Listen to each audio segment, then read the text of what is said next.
sebagai capresnya? Insya Allah, karena bagi Partai Golkar saya kira semua itu menghargai, menghormati, mentaati keputusan daripada instansi tertinggi, yaitu Munas, yang kedua adalah Rapimnas.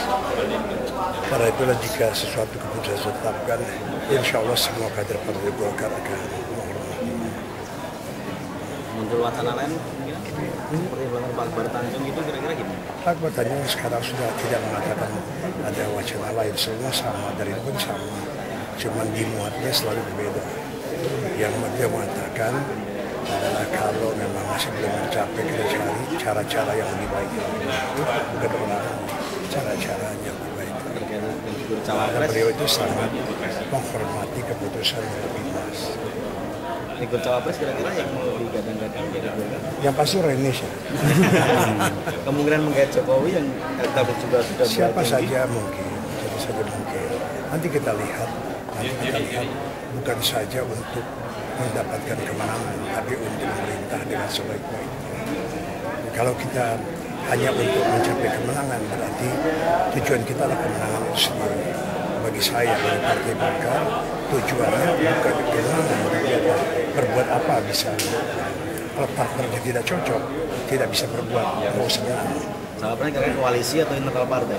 Tergantung, bisa koalisi, bisa internal partai, tapi bisa juga betul-betul satu yang sangat orang-orang yang sangat berbeda masing-masing. Ya. Akademisi juga bisa. Ya. Kenapa tidak?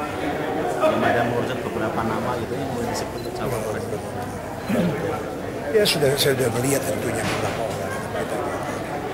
Katanya Jokowi begitu kuat untuk digandeng di Rizal Bakri. Belum tahu kan apakah nanti dengan Pak Jokowi, sama tentunya melihat keadaan pada saat itu, koalisinya dengan siapa, kalau harus koalisi, dan kemudian apakah kedua pihak mau, kalau mau kawin kan, kalau dulu bisa kita paksakan orang tuanya, sekarang mana bisa, pasti mereka mencari partai masing-masing yang cocok buat masing-masing. Padahal Pak Jokowi dengan Jokowi saat ini Mana saya belum melihat yang beliau itu ada berapa figur yang mungkin juga ya ada beberapa lah, kurang lebih ada 10 figur. bisa disebut beberapa nama gitu. Ya nggak usah lah. Termasuk Mahfud MD. Apa? Mahfud MD termasuk Mahfud MD. Apa? Mahfud MD. Oh, Mahfud MD. Semua nama-nama yang ada di situ saya kira bagus. Semua orang itu bagus. Semua yang disebut-sebut itu baik semua. Bahwa Jokowi gimana? Ya nggak apa-apa. Saya kan sekarang itu kalau kita lihat tuh bermacam mengatakan di beberapa daerah ada yang mengatakan bahwa saya nomor 3, ada yang mengatakan saya nomor 2, ada yang mengatakan saya nomor 1. Biarkan saja, kerja keras terus untuk mencapai kemenangan. Jangan lupa pada survei yang lalu Jokowi itu jauh di bawah Pak Prabowo. Tapi Jokowi memang dibilang kalau presiden Filipina, presiden Filipina itu dia waktu ini surveinya di bawah menang juga. Ya. Pesan Bapak untuk BKPBI Pak, kita 8 bulan lagi kita sudah.